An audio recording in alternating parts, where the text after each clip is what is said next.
Hi everyone, it's Maddie Brady. We're here to get real about mental health. Stay tuned for some great conversations with some very special guests. Hi everyone, welcome to Get Real. We are here with Elizabeth and she can tell you a little bit about what she does. Yeah, thank you so much for having me. I'm so excited to be here. So I'm Elizabeth. I am founder and CEO of Absence of Proof, which is a non-alcoholic event curation company. So we focus on non-alcoholic pop-ups and just kind of throwing fun parties without alcohol to help show people that it's possible to have fun without alcohol. Yeah. This idea is phenomenal.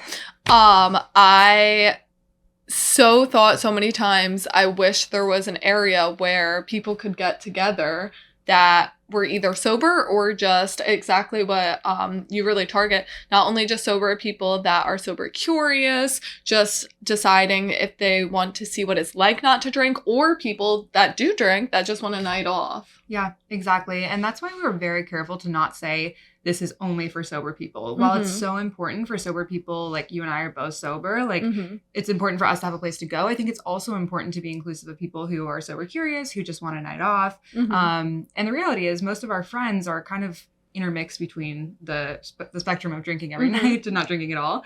And so I just want to have a place where everybody can come together and have a great time. Absolutely. Yeah, it's definitely a place where we've talked about before, like a lot of my friends do drink, and it's somewhere where, okay, I go to the bars with you every weekend. Exactly. You can come and see what it's like not to drink and sample it out. So I think It's great, and especially to the level of mocktails that you guys serve.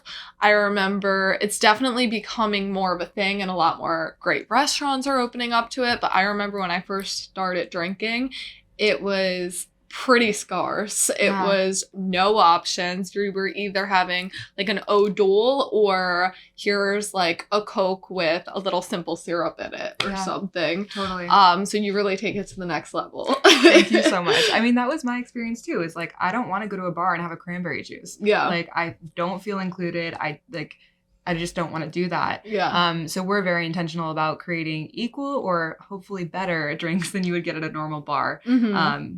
So that everyone has a good experience with it. And then I also feel like that's how you get people that do drink on board too. Because they're like, oh, this is just like a really good craft cocktail. It just happens to not have alcohol. Yeah, absolutely. So first of all, why did you decide to stop drinking? Yeah, so I went actually sober for the first time when I was 19. And I just felt like at that time, alcohol was a problem in my life. I had partied all through my teenage years. Drugs and alcohol were very present.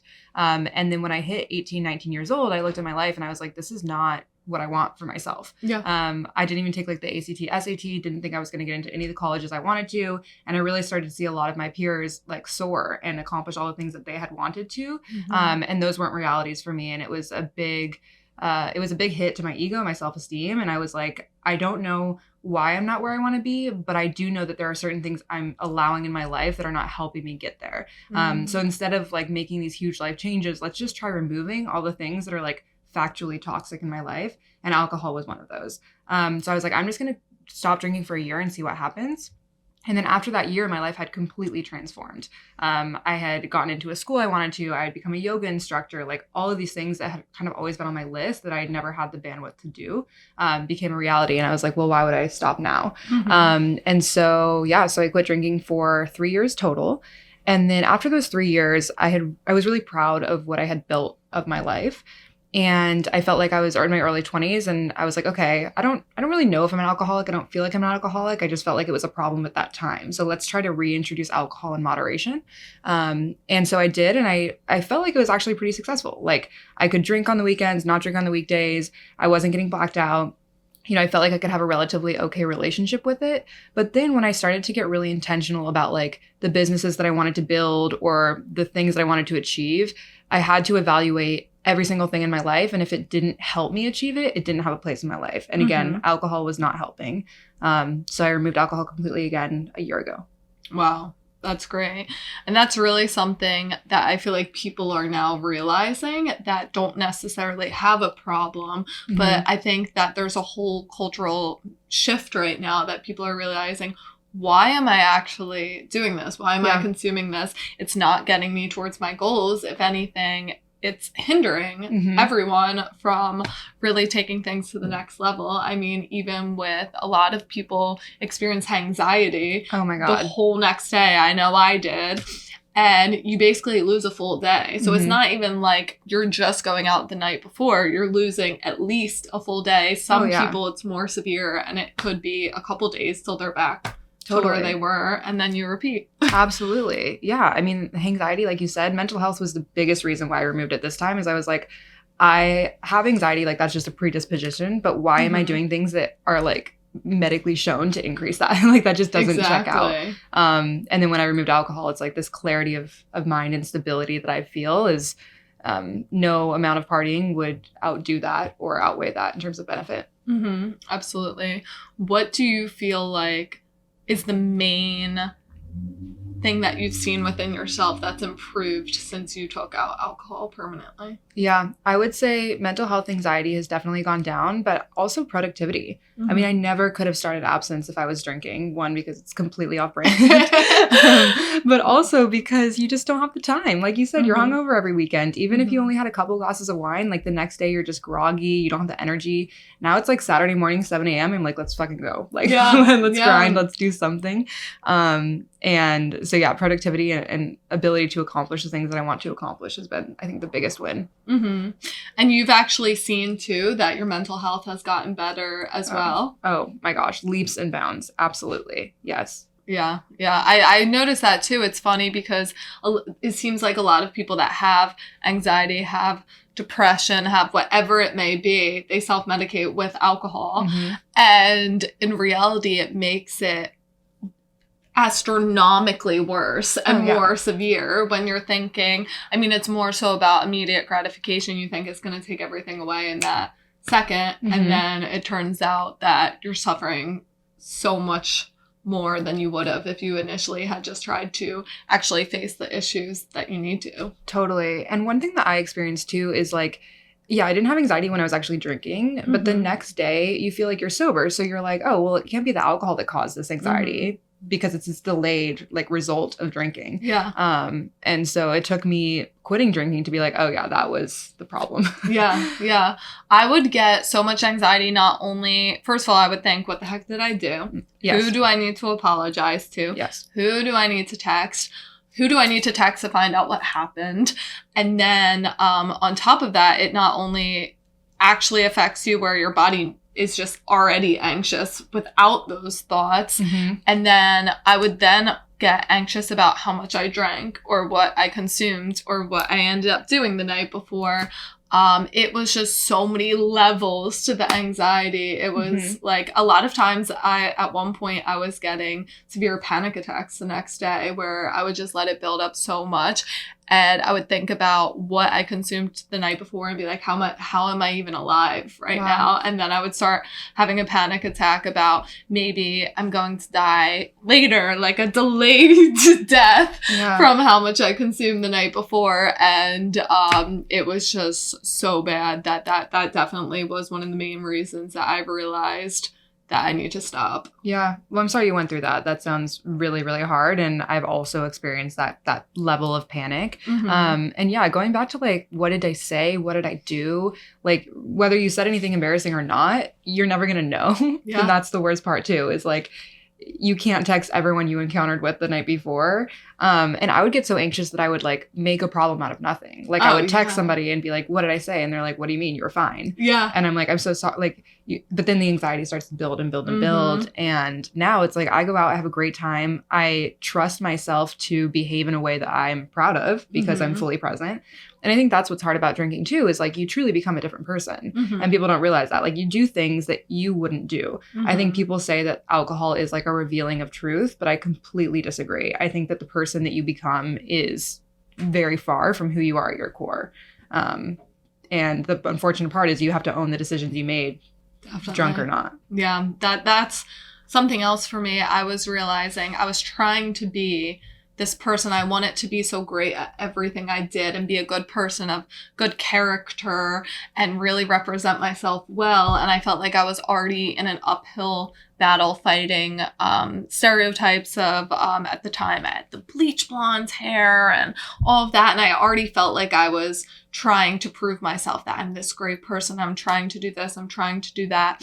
And then at nighttime, it would just be haywire. And I had to eventually realize that I can't just pretend that's a different person, pretend that that doesn't go into my character and who I am. Mm-hmm. Because I think in the beginning, I really thought like, oh, well, everyone just dismisses what happens when you're drunk. That's not, it doesn't really matter. Like, I'm still a good person most of the time and during the day, and I'm still showing up for work on time. I'm still doing a great job when I'm at work. And I had all these excuses always play, that can't be me because I do X, Y, and Z. Mm. And really I had to realize, well, that is who you are. And people that only meet you at the bar, that's what you're putting forward. Mm-hmm. And a lot of people do just know you as this character you are as soon as you get drunk.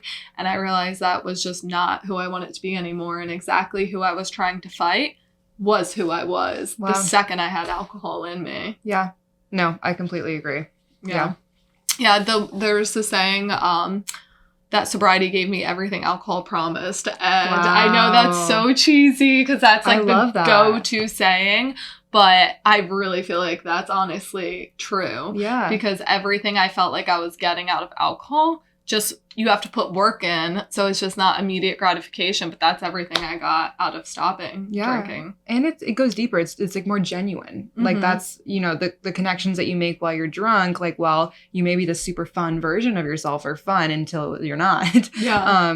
You can still make those authentic connections and remember them and have lasting friendships and all of these things that sober connection gives you, which is what I think is really at the core of what I'm trying to build is like, yes, we're a place where there's no alcohol, but really we're a place that you come and make your friends. Yeah. Like you're going to have real conversations. You're going to really be able to address, do I actually like this person? Because when you're drunk, you like everyone. Yes. So you can't make these, more intelligent decisions around who you want to spend your time with when you're drinking. At least I couldn't. Yeah, definitely.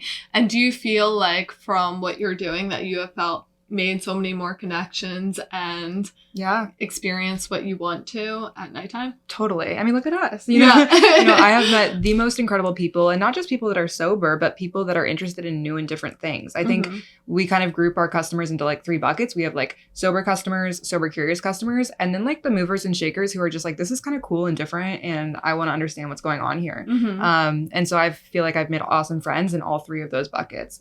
And what I do feel like is the common theme is that the friends and peers that I've made all have a non-judgment attitude about the fact that I don't drink, which is obviously very important. Yeah. Because I'm just not going to be friends with anyone that judges you for not drinking. Yeah. But I did have a lot of friends when I was 18, 19 that were very not supportive of the decision. And a lot was said behind my back and all of these things. I stopped getting invited to things. And that's just something that I would never want in my life ever again.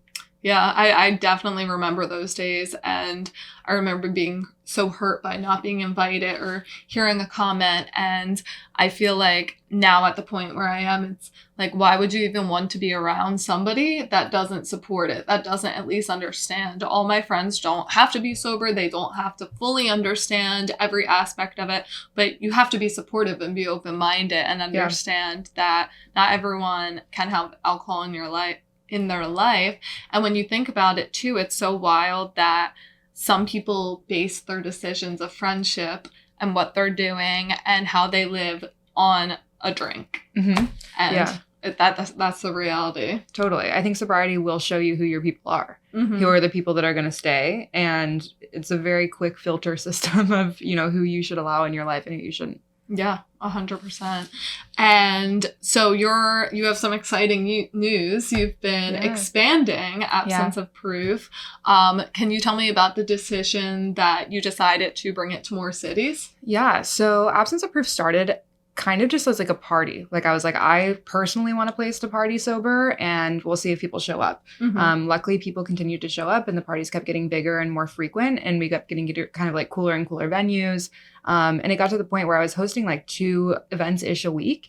And that was just not sustainable with my day job. I worked full-time at Amazon as well, which I was super grateful for. And I couldn't have started Absence without. But it got to the tipping point where I was like, okay, I'm making money with Absence. I can support myself with this.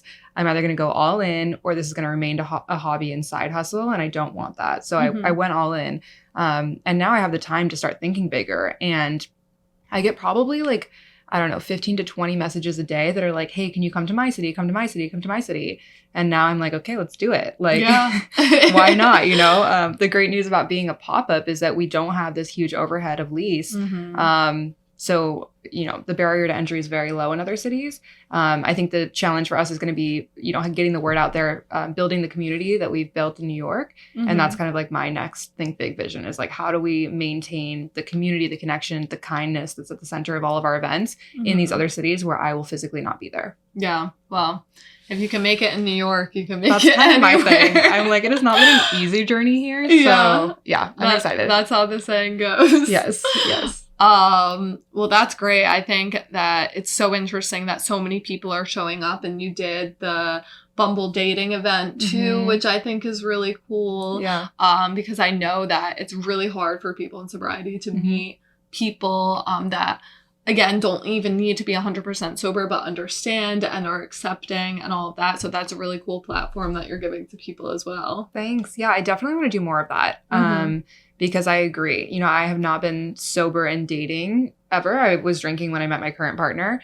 But I think it's an incredible challenge, particularly for people that use alcohol as a helper for socializing or, you know, getting rid of nerves and things like that. But again, I think when I was dating and I was drinking, I liked everybody. You go on the first day and be like, this guy's the best. And then, but when you're sober, you can really evaluate. I mean, they might still be a great person, but are they your person? And I think it can just help you get much more intentional dating, basically. Yeah. And if you're looking for your partner, I think it's important to really understand who that person is and not have alcohol skew your perception of them. And that's something that's come up a lot on the podcast, is because it's a reoccurring theme is sober dating, because I think a lot of people that are even thinking about going sober, thinking about taking alcohol out of their life, and they're single, they're scared that they're not going to be able to meet someone because they don't think someone will understand or don't know how to meet someone in that setting. So I think that's such a good idea, because it is a whole different dynamic. I remember telling you before, like, I remember going on dates years ago. And one thing, so I've talked about my drinking journey before more in depth, but I never really drank alone. But when I was going to a date, I would bring like a roadie on my way, and then get there, get a drink right away. And yeah, it seems like that the date would always be fun and exciting and all of that. But then afterwards, it's like, I don't even remember what that person said. I don't know anything about them. No, literally. And it wasn't anything sustainable at all. And I think a lot of people struggle to be able to connect and put themselves out there without having a drink. So it's a scary concept, but it's so important that you're bringing it to the forefront and actually creating a space for people to be able to meet each other. Totally. And I think it's a learned skill too. I think socializing sober, if you haven't done it before, is something that you have to practice. Like, it's going to feel awkward at first. You're not going to know what to say. You're not going to know what to do with your hands, like the whole thing. But you get better at it. And I think that the friendships that you end up making are much, much longer lasting and better in the long term. Yeah, definitely. That's what I've said before. Some of my friends that I made sober are so much more long lasting and have so much more depth to them, to some people that I've known my entire life, because you actually are able to connect and build a stronger foundation. Absolutely. Completely agree. Where do you see Absence of Proof going? Where is really the dream? Yeah, so we recently launched e-commerce, which is really exciting to me. My background is at Amazon, so I like to think that I kind of know a little bit about it. And I think what's exciting about that is that anyone, whether you're near an Absence of Proof event or not, can get access to the non-alcoholic options that we have. Because I think in a lot of small towns, you don't know, like I didn't even know when I lived in New York, the breadth of options that exist, you know, not just the no duels, but non-alcoholic aperitifs and gins and all of these things. And I want to make sure that everyone can get those and everyone is educated on those. So that's one goal of the business. And then I think in terms of events, like, community is at the center of what we do, and I want to make sure that we can bring that to as many cities as possible. So it's a hint. Yeah, even the non-alcoholic community with what they're putting out there has expanded exponentially over the past 5 years. Even I've seen there's so many different options, so many different. Now they have the non-alcoholic actual hard alcohols, like the non-alcoholic tequilas and vodkas and all of that. It tastes good. Yeah. It's really, really honestly good. Before, I kind of got off in the beginning. I would do like a mocktail, and then I kind of got off of that and would just get a Diet Coke or something of that nature because I didn't feel like they were even worth drinking. And now they're honestly so good that I look forward to getting a nice mocktail. Totally. And I think that there is a lot of the ritual of drinking, at least for me, that was not inherently bad. The ritual of going out, meeting friends, or, having a drink after work, it's a different vibe than having a coffee. And being able to still have that while maintaining sobriety, I think is so special. And I'm just so grateful for all of the products that have come out that I think that allow us to do that. Absolutely. Yeah, there's not really another environment where it's a high energy environment where you can connect with people. Like the immediate substitute would be, go to a coffee shop. You're just not going to get from a coffee shop what you would from going to an event like yours. Totally. I mean, I don't know the last time I was at a coffee shop and then turned to the person next to me and was like, hi, do you want to talk? I'd be like, you're insane. Yeah, that would be pretty weird. But I get people at every single absence event that come by themselves with the purpose of making friends. And I think that that's really beautiful. Yeah, that's amazing. How did you come up with this concept, and what was the first step? Yeah, so I stopped drinking, like I said, about a year ago, and just kind of was aware of the lack of options. I was constantly like, I wish there was a non-alcoholic bar that I could go to. Like, I want to go out. I don't want to go to bed at 8 p.m. Like, I was like, I'm paying way too much to live in New York. Like, I want to experience what New York has to offer. And I just didn't feel like there were great options. So then I was like, I'm going to open a bar. And then I kind of thought on that idea, and I was like, that doesn't really make sense. So you can't just open a bar in New York. Like, the capital that takes is insane. And I was also working at Amazon. I was like, I don't want to raise, and I don't even know if this is a good idea. So I kind of tried to think about what's a work backward plan. And the first thing that came to mind is a proof of concept. So what's a temporary solution? How can I prove this concept works before actually raising money to open a physical bar? So that's how we started with the pop-ups. And I kind of just fell in love with the pop-up concept. And that's why we're scaling the pop-ups versus scaling a permanent location, because we get to change events, or we get to change locations depending on the event. So this month we're at a speakeasy. Next month we're doing karaoke at Baby Grand. We're doing a club night in Soho. We can really curate different vibes while maintaining the same community instead of just having one permanent location. Honestly, that is such a cooler concept too, the fact that it's moving around and you don't just get to go to it once or twice and then get the picture. It's always going to be changing. It's always going to be I noticed it very much as that speakeasy theme and a really dark glam, which is really neat. And it's neat that every time you change, it's going to be slightly different. So you're going to attract an audience that's going to want to come again and again and again to be able to see what it's like that time as you continue to get bigger and better. Yeah, we're doing a flower bouquet making class or a mocktail class. So we like to do more daytime stuff as well. And the freedom that quitting my job has given me in terms of ability to actually plan and plan ahead is amazing. So I'm really excited for the stuff that we have to come. Yeah, I mean, even when I think about there were so many activities. So I came from Philadelphia. So many activities in Philadelphia that involved drinking and so many areas of opportunity where you can do events similar to that without the alcohol. Yeah. I just feel like there was drinking and painting, drinking and pottery, drinking and everything. People found a way to incorporate alcohol into every single activity that we do, that I feel like a lot of times we forgot how fun the actual activities are without the alcohol involved. Totally. Absolutely. And that's what we try to be really mindful of, is not just putting a bunch of people in a room and saying you're sober, but how do we curate a really fun experience for them that anyone can enjoy, whether you are sober or drink in your regular lives. Yeah. Yeah. So outside of obviously building this incredible business, Thank you. What do you do for fun? How do you find yourself entertained in New York? Yeah, it's a great question. honestly, for the past 7-8 months, absence has been my entire world because I've been doing both. So it would be like my 9 to 5 and then 5 p.m. hits and it's like 5 to 9 is all absence. And then every weekend was events. So to be completely candid, I haven't had a lot of time for myself in terms of like having fun or doing other hobbies. But now that I am full-time, it's been officially a week. So I'm trying to get back into like self-care, yoga, meditation. I want to explore the wellness community in New York because I think that it's growing very quickly. Sound baths, all that good stuff is like right up my alley.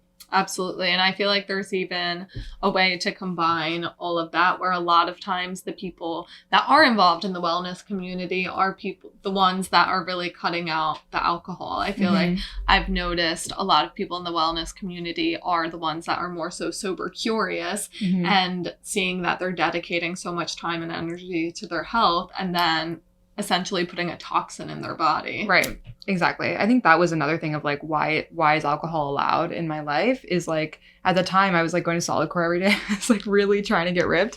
And then I would go drink. And I'm like, that doesn't check out. Like those two things don't make sense. You're actively hindering like the fact that you just worked your ass off. So yeah, I agree. Yeah. Have you realized since stopping and since getting into non-alcoholic options, have you noticed any differences in your skin or your sleep or anything like that? Because I see that a lot. And it's something I didn't pay that much attention to in the beginning, but I see a lot of people talk about it. So I'm super curious as to those effects on you. Oh my gosh. I mean, yeah, skin clear. I remember I would like anytime I would drink, even if it was like a single glass of wine, I would break out the next day. Like it's just it's so bad. And your skin is your largest organ. So like it shows everything. And I think it's a direct reflection of like what's going on inside. And so that was an immediate fix. Sorry, what was the second part of the question? I think I honestly, I said skin, sleep. Oh, sleep. Really just any health benefits to it. Yeah. Sleep. Absolutely. Again, I would sleep like a couple hours a night if I was drinking. It would completely disrupt my sleep. And it was funny. I was I think it was an event. I don't remember, but I was talking to someone, whose skin was absolutely amazing. And she had said something like, oh, I'm 45 or something. And she literally looked like she was like 20. And I was like, I'm so sorry. What's your skincare routine? Yeah. And she was like, I don't drink. Wow. And like, it's crazy. Like it really impacts, everything. Yeah. Yeah. It's crazy when you look back at it, how toxic it actually is and how much it actually does to your body. And obviously we talked about the mental health aspect of it, but to your physical body that we just completely ignore. And it's so socially acceptable and ingrained in our society that it is 100% fine to go out and have 10, 12 drinks a night. And that's just... your average Thursday. Yeah, I know. And I feel like the behavior too, like you said earlier, it's like brushed aside where it's like if you were sober and acting drunk, people would be like, what's wrong with you? And be like very uncomfortable around you. But because they can brush it off by being like, oh, they're just drunk. Yeah. Like that's really interesting to me too. Yeah. Yeah. I feel like it created a culture too of exactly what we said, the immediate gratification that just doesn't build anything real. I mean, even in the hookup culture and different like subcultures that have started essentially just from alcohol, I don't think that would be the same without alcohol. I don't think that a lot of things that are very normalized and very acceptable in society, if you took the alcohol away, I think we would all be scratching our heads like that's very off. That's really weird and odd. Definitely. And I think too, back to like the dating part of this is like when I was single and dating, I definitely made some decisions that I would not have had alcohol not been involved. And now that I'm sober, I mean, I love my partner and I don't intend on being single ever again. But if I was dating sober, I don't think I would make like a lot of those decisions. And that always sucks the next day where you're like, I don't think I would have done that had there not been many, many drinks in my system. Yeah. So that's kind of hard to grapple with sometimes too. Yeah, feeds into the anxiety for sure. Mm-hmm. And the lows. I mean, aside from the anxiety, I would get extreme lows where you're depressed. Alcohol is a depressant. I remember going back to health class, learning about that and just whatever, over the head things that it is essentially a depressant. You're putting a depressant in your body. Yeah. And then I would be sitting there wondering, why am I so depressed? Why am I so low? Why am I so groggy? As I continued to put it into my system. Mm-hmm. And yeah, grogginess, that's a whole nother one. Just adding so much unproductivity into your day, where even when you were back to speed, it definitely had effects on your brain where you were still groggy for quite some time. Totally. Yeah. Yeah. So yeah, overall, I mean, I feel like we covered so many reasons why alcohol is really prohibiting people from doing what they actually want to do, and so many benefits from going to events like yours.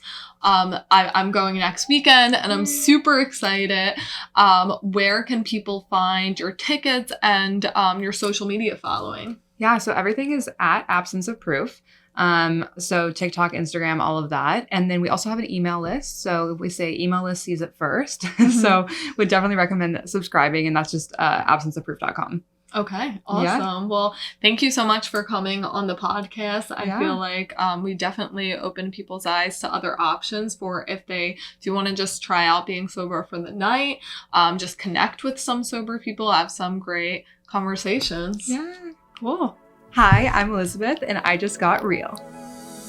Thanks for tuning in and getting real with us. Podcasts will be posted every other Wednesday on Spotify and YouTube. Please reach out via DM if you want to chat.